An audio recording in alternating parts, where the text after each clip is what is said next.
Hey friends, your friendly neighborhood geek preacher here, and I want to talk to you about something that's been on my mind recently. You see, I've been coming across a lot of videos about old school gaming. I've seen some of it on YouTube, I've seen some of it on TikTok, I've seen posts on Instagram, and everyone seems to have their own idea of what old school gaming is. And that's perfectly fine. We all have our own opinions. But let me tell you what old school gaming means to me and how I experienced it in the 1980s and the 1990s. Now, in the 1980s, there were two distinctly different versions of Dungeons and Dragons. Most people don't like to look at it that way, but there were. There was what was called basic D&D, sometimes called Moldvay Cook D&D, sometimes called BECMI.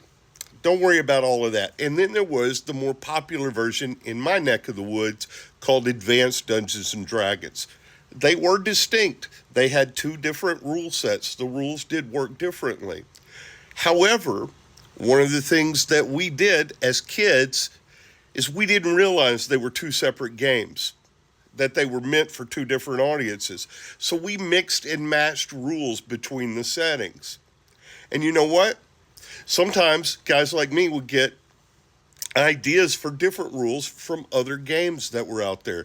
If I picked up a copy of Dragon magazine and saw something that was happening in Gamma World that I wanted to port over into my D&D game, I did it. And then in the 90s, I started picking up a wider range of role-playing games. I started picking up things like Vampire, which I enjoyed. And there were some social things in Vampire that, while my friends didn't want to play Vampire, they liked playing D&D or a D&D style game, I wanted to port over some of the social aspects in it. And I didn't tell my friends I was doing that. I was running the game. I just said, hey, here's a house rule. But that house rule was slightly pulled from a game system like Vampire. And I've done that the whole time I've been playing. I would port over ideas from other game systems. When people would tell me about a different game system, I would draw something into my games like that and just make it a house rule. That, for me, is the essence of old school gaming. It's not rules as written or anything like that. Everybody's table's different. Now, the key to it is making sure your rules are consistent, making sure your players have buy-in, making sure it's okay with your players. But another thing is if players want to import another rule, you as a DM, try it out, see if it works, and if it doesn't work out for your game, if it's too overpowered or it doesn't give your game enough flavor, then take it out. See, for me, that's old school gaming.